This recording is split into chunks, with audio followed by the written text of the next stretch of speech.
Good morning.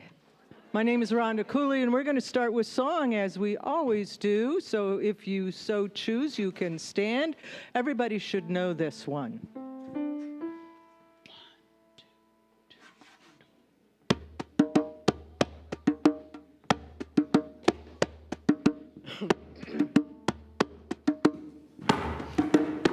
God is my source. God is my power. God gives me everything I need. So I give thanks for all my blessings. God gives me everything I need. God is my source. God is my power. God gives me everything I need. So I give thanks for all my blessings. God gives me everything I need. Love is my source. Love is my power. Love gives me everything I need. So I give thanks for all my blessings. Love gives me everything I need. Joy is my source. Joy is my power. Joy gives me everything I need. So I give thanks for all my blessings. Joy gives me everything I need. Jim!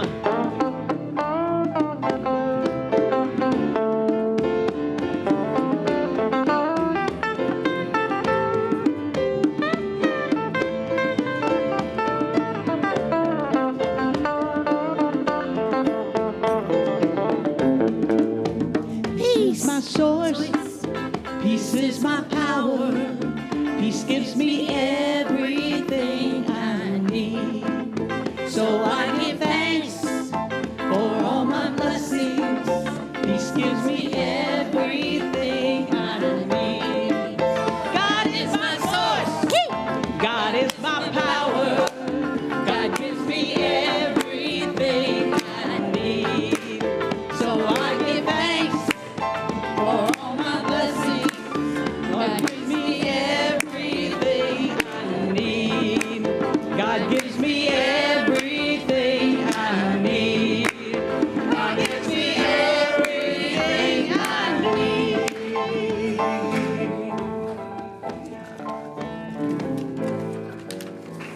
So true. Well, welcome to Unity of Charlottesville. Again, my name is Rhonda Cooley, and I'm your celebration assistant today, along with our minister, Stacy Collins, and our music director, Blair Jones. As always, we're glad that we're all here together on this nice, sunny August day.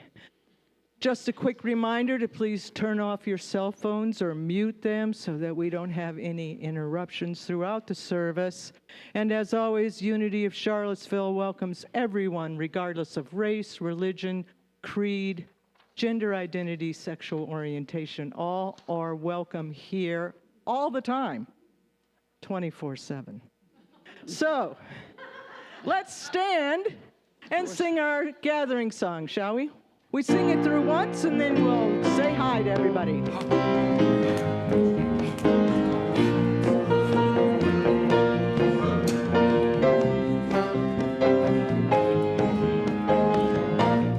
I'm in the right place at the right time. I am just where I'm supposed to be. I'm in the right place at the right time. I am just where I'm supposed to be. Oh, my soul is welcome here.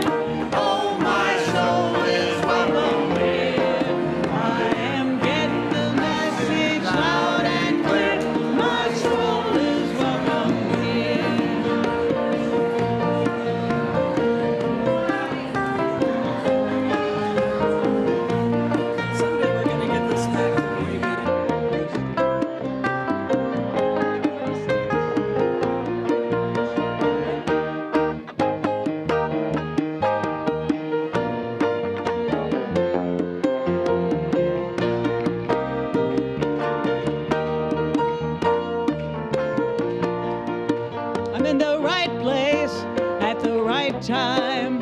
I'm just where I'm supposed to be. I'm in the right place at the right time. I am just where I'm supposed to be. Oh, my soul is welcome here. Oh, my soul is welcome here.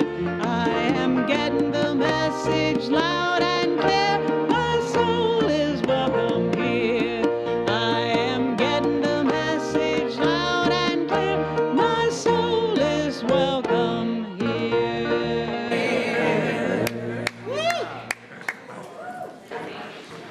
Yes, indeed. Your soul is welcome here.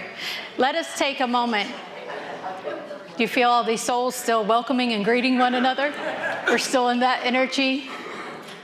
And its energy is a beautiful thing. There's something that's so powerful about meeting one another, welcoming one another, welcoming ourselves into this space just as we are, right here, right now.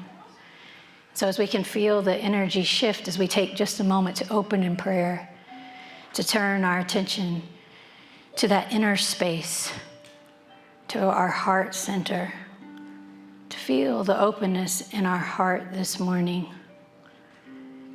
To know that in the human experience, our heart, there may be part of us that feels open and receptive in this moment. There may be parts of ourselves that feel confused, uncertain, afraid. But all that is ours to do for our gathering time today is not to make it happen, not make a shift in consciousness happen, but to make it welcome.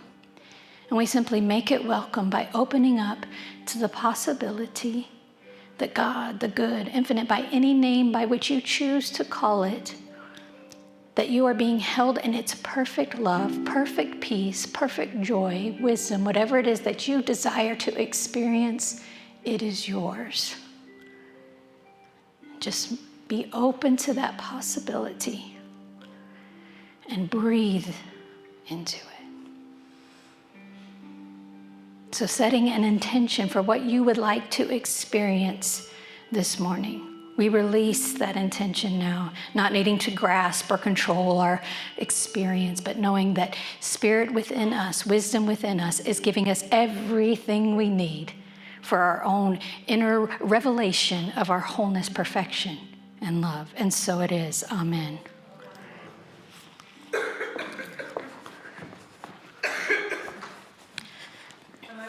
Together, our mission statement. Together, unity of Charlottesville empowers Too loud? everyone to express their unique divinity, making a positive difference in the world. And our statement, faith. There's only one presence and one power in the universe and in my life, God the good, omnipotent. We're going to do a song written by my good friend, Raven Hunter. She's a local person. And she loves it that we do this song from time to time here.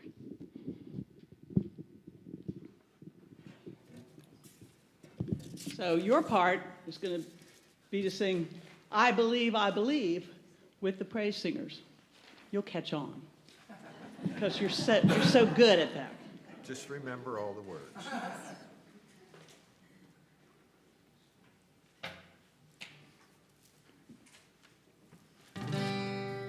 right.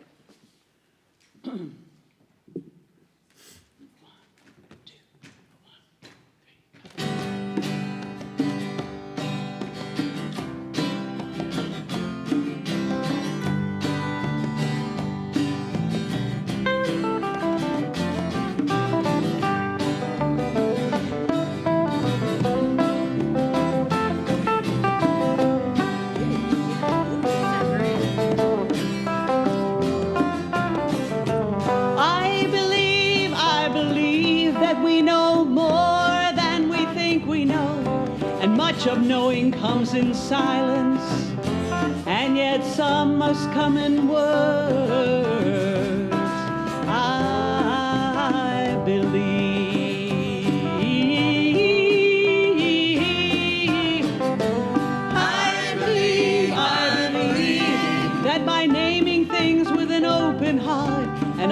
understanding language, we can come to a clearer picture of our world through our eyes.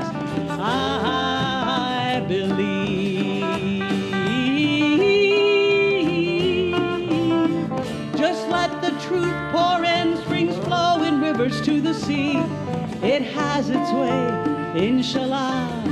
And as they say, the truth will set you free.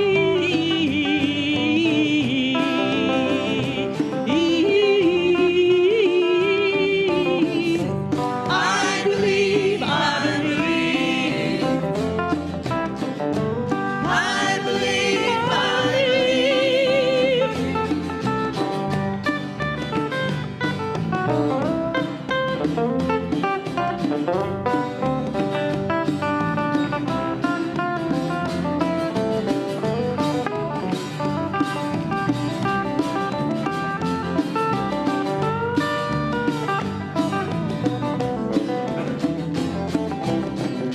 I believe, I believe that all the answers are in the heart, but the head and body can point the way, and the road to the truth is on no map that we can chart.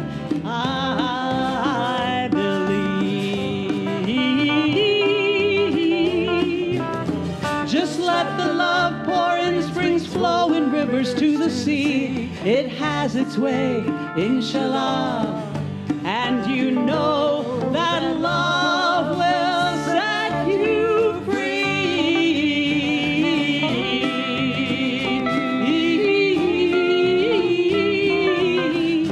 I believe that everything was made to fit a plan.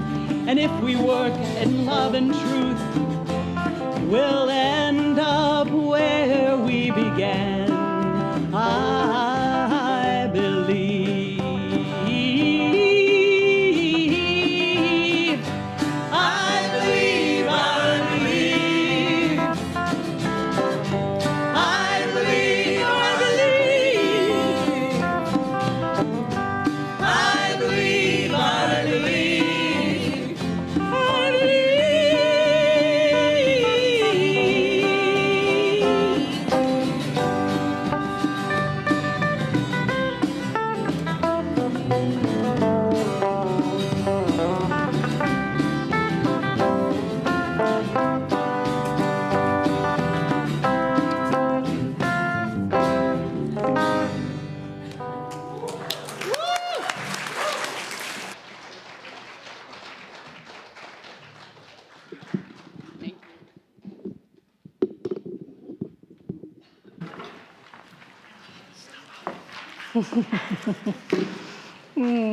Thank you, praise singers and music team there. That's amazing. Something about the music here, some of you may have this experience, that these get stuck in my head all week long. And so poor Chris is subjected to a less good version of all of these for the next week. So luckily we change and sing new things every week. So today's message is called Living Unity, a Spirituality for Our Times. Because one of the things about our unity teachings, as many of us know, they began sort of to coalesce in the late 1800s. And so some of our unity foundational teachings, when we maybe go back and revisit them, as I know you all do on a daily basis, some of the language may feel a little outdated or old-fashioned, and yet glittering like a jewel in the words of these books and of these teachings and of these messages is the truth that withstands all time and all condition. So today is part 1 of 4 in this series, and we're going to start with one of my very favorites, who's Emily Cady. Some of you have heard of Emily Cady. She was actually a homeopathic doctor in the late 1800s in New York City, and she began to realize when she would treat her patients that something beyond the physical ailments was happening. There was something in them that needed to be tended to beyond just the physical challenges that they were having. So she became very interested in spirituality and the teachings of Curtis Hopkins, Ralph Waldo Emerson, the Science Centers for Spiritual, Ernest Holmes, that's his name. She became very interested in these teachings, began to develop a sense of her own spiritual philosophy, and then the Fillmores got wind of it, and she sent them some, what began as articles called Lessons in Truth. They were 12 articles originally published in Unity magazine. Later, they became a book. And this book is a place I would suggest anyone that is new to Unity or wanting to deepen their Unity experience after having been here for years or decades to revisit it, because it is alive. It's one of those books that's completely alive when you open it, if we can just peer through the language. And so it's almost as if when we encounter this teaching, it's almost as if you could imagine a world where the external circumstances were so noisy and conflicted and loud that we were being pulled in multiple directions. Can you imagine a world such as that? Can you imagine a world where we are subjected to the opinions, loud opinions of every human being with clashing ideals and ideologies, and the institutions that we've known and trusted for years are dissolving, some of which we are celebrating, some of which we are worried about? Can you imagine a world like that? I think that perhaps all of our spiritual teachings that we see in different paths, the mystics down through the ages, knew of a time such as this. Because even though their time looked very different, there was still the external that sought to pull them out. And so when we look at Emily Cady's writings in particular, we look through the metaphors, we look through what it was that she sought to speak to the audience of her time and of her culture, to what the glittering jewel is beyond that. And by the way, that's what all beautiful, good spiritual teachers do, is that they offer something that is beyond, that helps you not only deal with reality, but that transcends our contingent form, reality of form, so that you can live in the world on a practical level, but not be consumed and distracted and pulled in and focused only on that. You can live a world of greater expansion where you are not at a servant level to the world. Which brings me to Emily Cady's first chapter in Lessons in Truth. She says, bondage or liberty, which one? Which, as if it's a choice. And as if it's a choice that we would be either in bondage to something on the external realm, or in our own internal way of thinking, or that we can choose freedom from that, or that we can choose to be liberated from false ideas about ourselves, from false ideas about the way the world works, what it must mean about me. Would you like to think that that's a choice, perhaps? Have you experienced it in your own life where you made a choice to believe differently and set yourself free from a previously limiting idea? That's the invitation here. And Emily says this, she says that there comes a point somewhere on our journey that the human intellect or human consciousness gladly bows to its spiritual self and proclaims its spiritual self as sovereign, as Lord, as the one in charge. So hear this, she's not saying we submit to some external authority, but at some point, anybody out there have this happen? You get sick enough of your own thinking, tired enough of grappling with the same way over and over, that every time this particular thing shows up, you get back into an idea of lack or limitation, anger, all the things, and get stuck there, and it churns and it churns. She's saying, but wait a minute. At some point, somewhere along our journey, we gladly give that up. We gladly give all that up to bow to our own spiritual self inside us, not external. So Eric Butterworth, who wasn't a contemporary of Emily, but he came along later, and he refers to Emily a lot in his writings and the core unity teachings. And in his book, Discover the Power Within You, he talks about this idea that, for so long, the human quest, we've been on a quest, we've been on an odyssey to find great truths. Or so we say. So we say, we maybe just want to have more control over our circumstances. And he says, every once in a while, a prophet comes along. But there's a problem with prophets. He says, Jesus came along and he showed a way. And instead of following the way, so Jesus showed the way. And the way was, I know that I am one with God. I believe this about myself, and I believe it about you too. We can just summarize the Christ teachings right there for New Thought audience anyway. I believe that I am one with the one, and I believe that you are too, that there's nothing outside of the perfection of God. And yet, what do humans tend to do when they see this beautiful truth? Instead of following the way, which Jesus pointed to, following the way of including ourselves, of loving our neighbor, of taking our energy and focusing it on what is true, beautiful, and good. Instead of that, we build monuments to the prophet. We build institutions around the prophet. We make rules up and creeds and dogmas, and we follow that instead of following the way that he was inviting us into. And so what the unity teachings seek to do, and this is why so many people are drawn to them, it's not just about now we recite a particular creed. We are free from that. We are free for that, but the freedom that what comes with that freedom, rather, is a necessary commitment to our own inner knowing, to our own inner growth.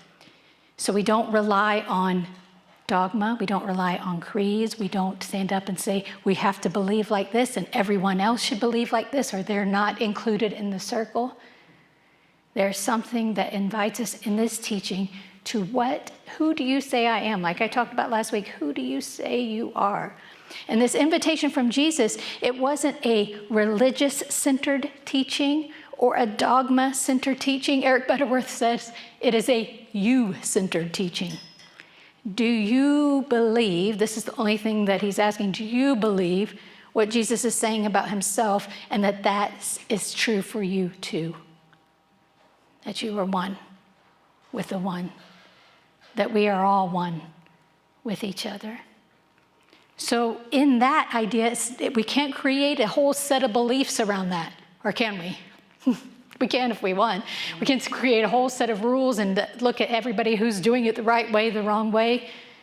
But that's not what's being asked of us here. It's not being asked to reiterate what we believe. It's being asked to change the way we live our life. Change the way that we live our life in order that every act that we take, every interaction that we have reflects our belief that we are one. It's not saying that sometimes we don't get it right. Anybody ever not get it right? Oh, no, y'all are, okay, everybody's got it right. And when we don't, then what? To just simply come back to it, to simply come back to the truth, to not separate ourselves out, because that's the temptation when we don't get it right. Say, well, then this thing must be no good. This must not be really true that I can live in oneness with my own divinity and to see all of my neighbors as myself and to love them just as they are. If I can't do it 100% of the time, I'm not going to try it all. No. We can come because every time you do it, every time that you treat an interaction with another human being as the holy encounter that it is, even in the mundane, even when you're at the grocery store, especially at all these day-to-day activities, that's where it is. It's how you make your life, is interacting with every human on that level of consciousness, that level of oneness. And every time you do that, you set yourself free. You make the choice between bondage and liberty, and you choose liberty, not only for yourself, but you give that other person permission to be just where they are as well. And so that is one of the core teachings from Emily Cady, is this idea to set ourselves free from this human intellect. Not set ourselves free from intellect. Maybe that's not the right word. Check your intellect at the door. No, that's not what we're inviting here. But what I do want to say is that our intellect, our human knowing, it shifts and it changes, does it not? Our way of understanding the world shifts and changes and evolves. Or it doesn't. We know some that don't. But as that shifts and changes and evolves, what is it within you that is always eternal, that is always true, that is always real. That is that spiritual self that the human intellect needs to bow to in order to be made realized in the world. Let me say that a different way. The human intellect bows to its spiritual self so that the wisdom of the spiritual self, so that the wholeness of the spiritual self can now become an outlet into the world. Emerson said that humans are an inlet and may become an outlet to all there is in God. We don't have a choice about being an inlet. We are an inlet. Whether we recognize that we are an inlet or not, whether what we do with that realization that we are an inlet or not, that's where that may word comes into play. Emily Kay talks about the aim of our experience is to recognize that our consciousness is one with the divine, to recognize that that's who we are at our core. That's our ultimate aim. That is our one purpose. And she uses this metaphor like water. She talks about a reservoir. And I like to think about it as a mountain stream. Imagine an underground, limitless mountain stream that is making its way down the mountain and forming various rivulets and streams. Pure, beautiful water. There's no end to it, and sometimes it goes this way, and sometimes it goes that way. Each of us, one of the inlets, each of us a stream in the consciousness of God. And occasionally there's an obstacle, but it's only created in our own consciousness. There's never an impediment to the stream itself. It's coming out. It's fully sourced. We are fully resourced if we realize that this is never ending, always coming, infinite source. There was a game that my sisters and I made up when I was a kid. Our parents were away, so, it was one of those kind of games. And we were playing soccer out in the backyard, and we said, well, soccer's fun and all, but we need to take this up a notch. This is just a little too boring. And so we said, well, wouldn't it be fun if there's only 3 of us, and one person would be the goalie, and the other 2 are trying to get in the goal. So wouldn't it be fun if the goalie had a water hose with a nozzle on it and could use the water hose as a defensive weapon? I can tell you, it was called hose soccer. It wasn't a creative name or anything. We had such great fun with that. Because as you can imagine, you're going to make a goal and you would be pelted in the face with water, whole body drenched, you couldn't see. There was a lot of slipperiness, a lot of laughter, a lot of, falling down, and a lot of trouble when our parents came home and there was a mud pit in the backyard. But every once in a while, as we would play hose soccer, we'd have to stop the game because no water was coming out of the hose. It'd be stuck. Game off. So we'd have to go and investigate and see where the hose, inevitably a kink had gotten in the hose. It had gotten twisted. It had gotten constricted. There was never a problem of water at the source. I'm sure there was a high water bill, but look, let's not take this metaphor too far. The water was still flowing into the hose itself, but somewhere along the way, it had gotten stuck. And as soon as we found that, as soon as we investigated where the stuck part was and allowed it to flow, untied it, allowed the water to flow freely again, game on. So it is in our lives as well. If there is a place in your life, which if you're a human being, I have to guess that there is one. Edwene Gaines, are y'all familiar with Edwene Gaines? She was a prosperity teacher. She's a hoot. But she would say this, she's like, how do you know that you still have spiritual work to do? She said, I have one question. Here's a test that you still have spiritual work to do. You still have more to unfold. And you say, are you breathing? If the answer is yes, guess what? So all this, and this is what's different about the spiritual quest as well. And I've talked a little bit about this, but this is what Eric Butterworth is talking so long, that our quest has been, spiritual and otherwise, that if we attain a certain degree of, you just fill in the blank, of success in some area, then we will have arrived, we will have made it. And yet what the spiritual quest asks us to do is to not set that off at some future date, to know that here and now, moment by moment, unkinking every constriction at a time, we are revealing more of the infinite source of our being for ourselves and for other people. Because as Emily Cady asked the question, or offered this idea that somewhere along the journey, our human consciousness must gladly bow. She says, we'll rejoice in this. I'm ready to let Spirit run my life. I'm ready to submit what I think I know about being right and wrong. I'm ready to submit all the ways that I've held a certain definition of myself and others, and I'm ready to submit that to my own inner knowing, to the spiritual self, my own inner divine authority. When we say that to ourselves, we can free the world. And my question is, if she says it somewhere along the journey, then why not now? Why not here in this room at Unity of Charlottesville, in this ministry?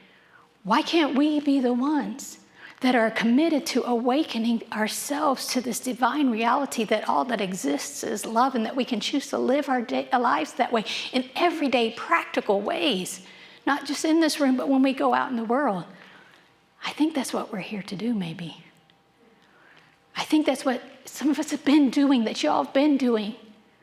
But I think even now we're being asked to do it at even a greater level. And I don't know about you, but I think you're up for the challenge. Anybody here up for the challenge? Amen. Amen. I'll give that an amen myself. Yeah. So Emily Kay says, the other thing is we have now come to a place, so we're somewhere along the journey when we gladly submit our intellect. We gladly submit all the ways of, when I think of the intellect in the terms that she means it, because we do want to have our mind in service to Spirit. That's what she's really saying here.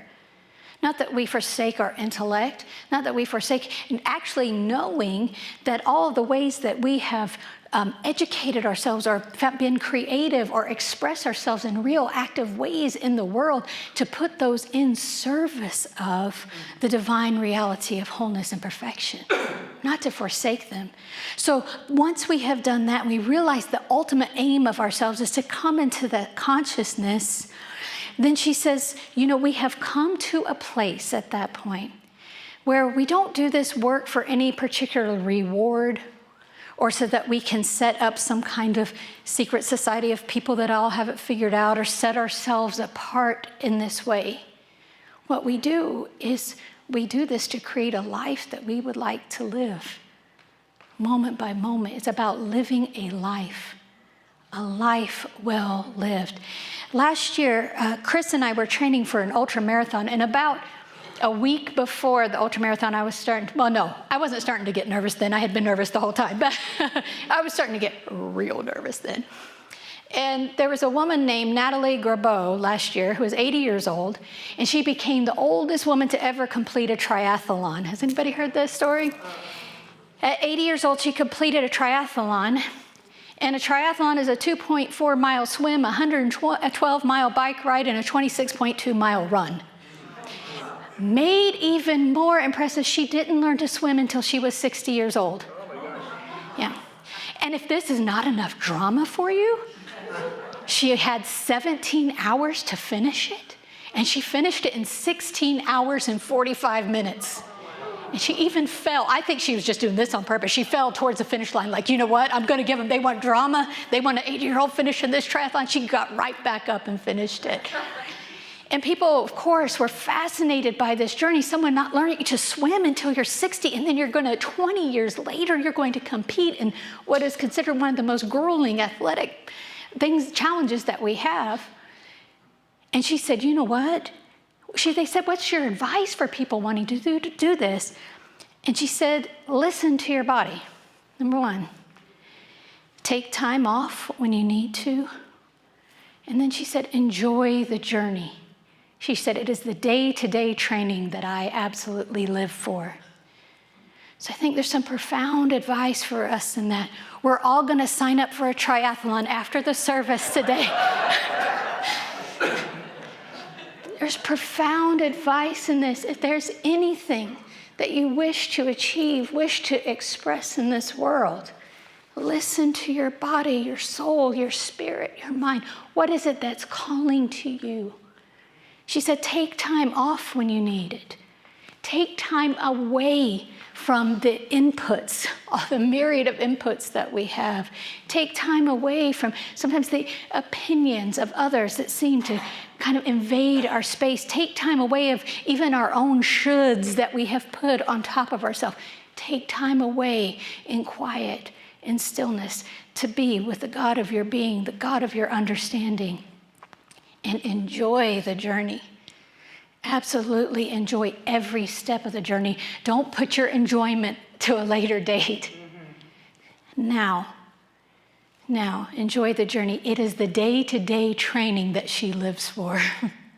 Let every day be a day that you wake up in the morning and say, God, what is here? Show me what's here. Show me what is mine to do today. Show me what is being asked of me, not in a way of duty or obligation, but what is it that's coming alive within me that I wish to freely give? How uniquely through me is the life of God wanting to express itself? And that's how we create a beautiful spiritual community. It's already a beautiful spiritual community, but that's how we enliven and embolden and expand it. That's how we enliven, embolden, and expand our own lives, by enjoying moment by moment. And so over the last few weeks, I have so enjoyed being here. Enjoy is not a deep enough word. I'm beyond grateful. I feel like I've come home in many ways. I feel so grateful to all of the teams that I've met with and of all the people that have had one-on-ones with me. And I just want you to know that I want to continue to meet you all. And any team leaders that I haven't met, this is on my heart. I particularly want to meet with you. Next week, after the service in our hug meeting slot, I would really, everyone is still invited, but I'd really want to encourage all team leaders and members of teams to attend that, because I want to hear from you. What's alive for you in this season of Unity of Charlottesville? How can I, as your minister, support you in that? What do we want to create next together? And it's going to come through enjoyment, and it's going to come through joy and peace and wisdom, and all of us collectively, gladly, here and now, bowing our intellect, bowing the way we think should be, in order that Spirit might speak strongly through us. Doesn't that sound fun? And if so happens a triathlon team emerges from that, that's okay. But I am not going to force that. And so at this time, Blair, can the music team come up? I think we're ready for our meditation as we consider that. We're not going to bring the triathlon piece into meditation. Thank you.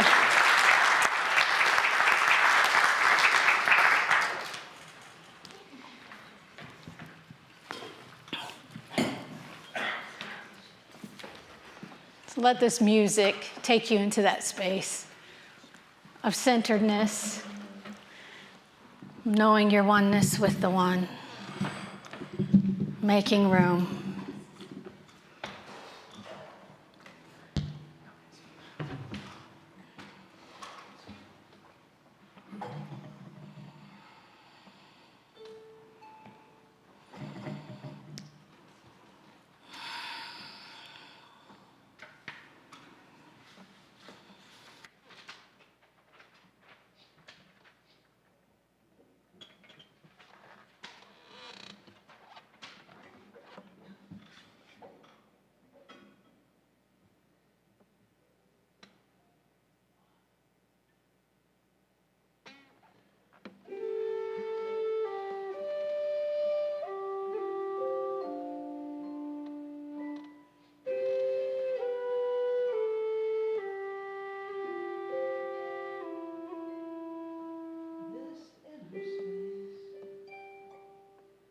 Has the power to set me free.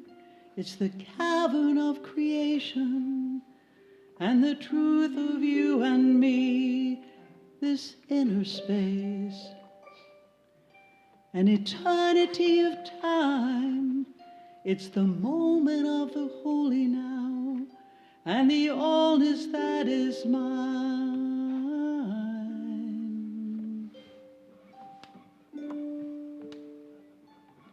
This inner space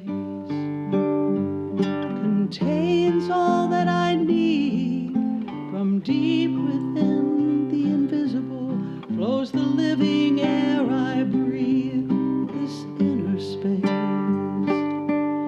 is flowing in my bones. It stirs my heart, it stirs my mind, and every prayer I've ever known.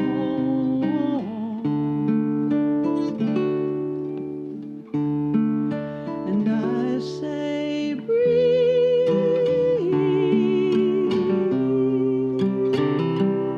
now breathe, just breathe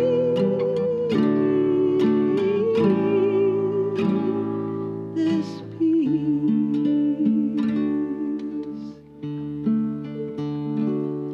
this inner space is the ocean of your soul.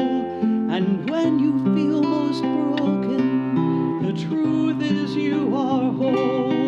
This inner space connects us one to all. And though it would never push you, it can break down any wall.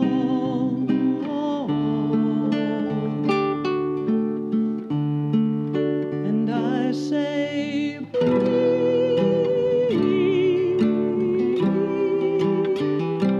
now breathe, just breathe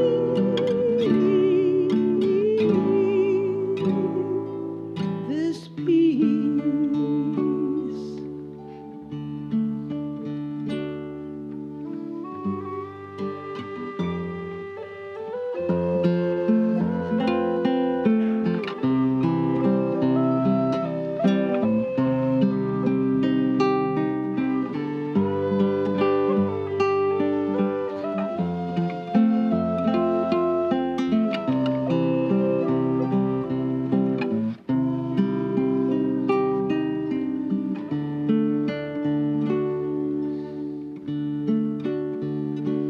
This inner space invites us to renew. In all my endless choosing, I become the chosen two. This inner space, it never knows a past. In a quiet place you can hear it, and it might just make you laugh.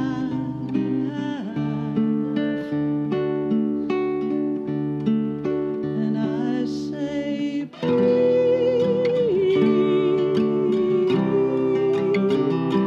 now breathe,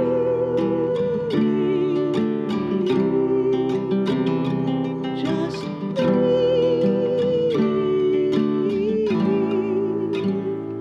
this peace of this inner space.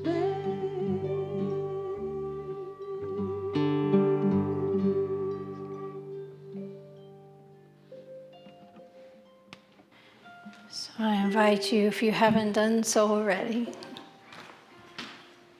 close down your eyes. Take a moment to allow yourself to adjust the way you're sitting, if you need to feel comfortable and supported. Maintain a posture of alertness and relaxation. Notice if you're holding yourself tense in any area of your body. And simply allow yourself to be with the breath. To truly allow yourself to rest and luxuriate in the breath and the fact that you are being breathed.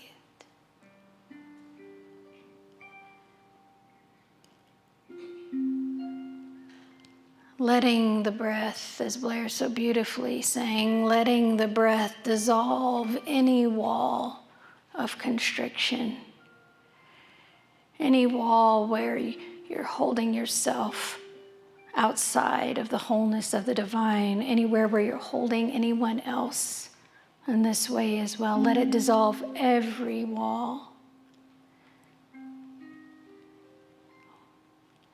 With every breath, imagine your inner space expanding. Expanding with light, is expanding with love, an infinite ocean of peace that is at the core of your being.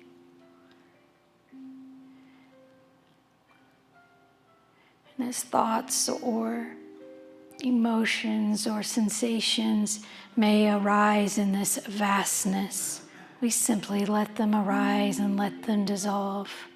All things dissolved. All things come to pass, not to stay. And so in our time of stillness, to know that what remains is this infinite vastness of peace that is who you are.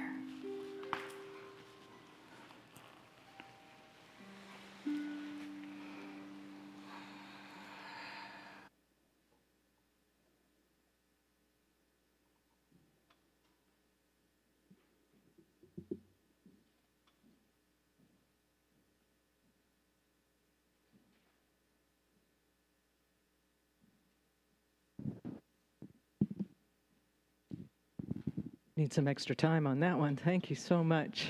Thank you so much. Thank you. Now you're back here in the present. It's that time where we have the opportunity to give back for all the gifts that we receive each and every day. And we make it easy here at Unity. You can text to give the number, or you can use the Tithely app, or you can mail it in the old-fashioned way, or right here today into the butterfly net, I believe Barbara has. So let's take those gifts and those treasures in our hand and hold them in our heart, and let's bless them today. Together, divine love as me blesses and multiplies all that I have, all that I give, and all that I receive. 2, 3, 1, 2.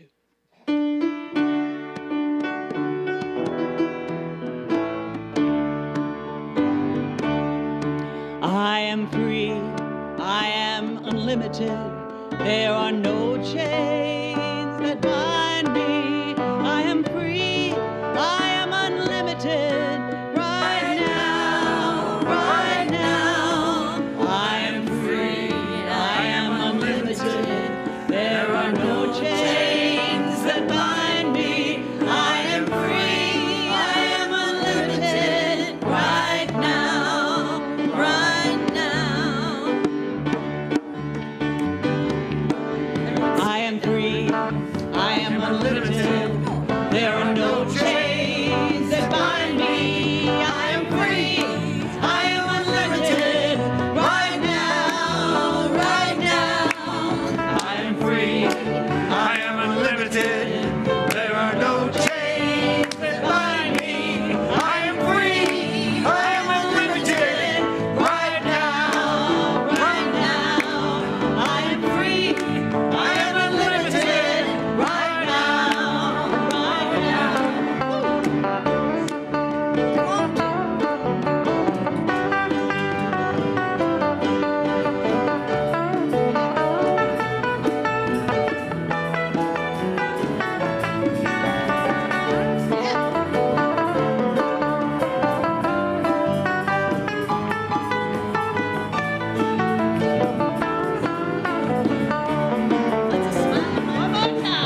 I am free.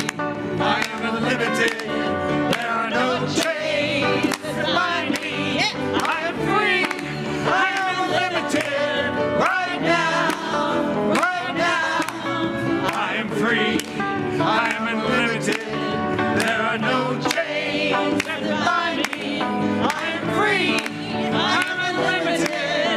Right now. Right now. I am free. I am unlimited. Right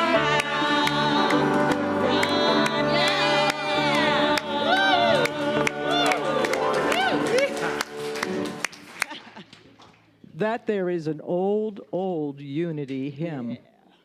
Very old. Oh, yeah. And it's still true today.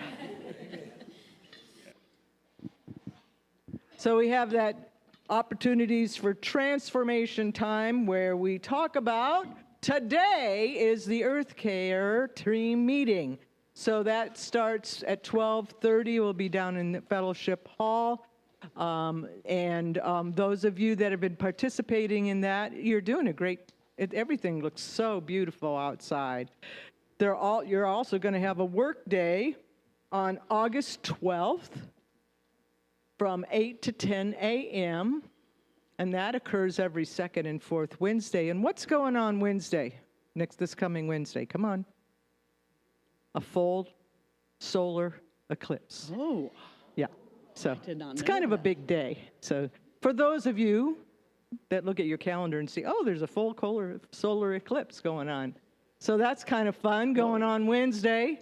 And then the Haven is going to continue going through August. That's the box out there for collection of towels and soap and deodorant and toiletries that we give to the Haven, and they're greatly appreciated. Shirley handles that, and we really love everything that's given. And we usually we overgive, don't we? Is there such a thing, overgiving? Yeah. So put that on your list and maybe try to remember to drop that off before the end of the month. And then on August 23rd, our men's group will be meeting in the meditation room at 12:30. And the meditation room is the building on the end of the Peace House. So we have our healing helpers that will be meeting in the corner for group prayer. And of course, we always have individual prayer up here with Buddy. For those that are in need, prayer is always available. And of course, we have big thank yous today because we don't do this by ourselves. We have our sound team, Amy and Melina, up there doing a great job today. And we have our blessing team was Barb and Barb Olin and Sandry and Marge. We're out there welcoming you today. And downstairs, we do have hospitality in the terrace level. We have Renee and Renee and Richard and Susan downstairs getting ready for hospitality. And of course, as always, our music team led by Blair Jones, Blue, Ty, and Jim on guitar. You did awesome today, Jim. And our praise singers, John, Kevin, Karen, Janice, and moi. That's a funny name. So then next week we have part 2 of Reverend Stacy Collins, Living Unity. And I just love Lessons in Truth. And so now I want to go back and read it again. So good stuff. So let's stand, shall we? And together affirm our prayer for protection. Together, the light of God surrounds us. The love of God enfolds us. The power of God protects us. The presence of God watches over us. Wherever we are, God is, and wherever God is, all is well. You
everybody. All the changes, everything went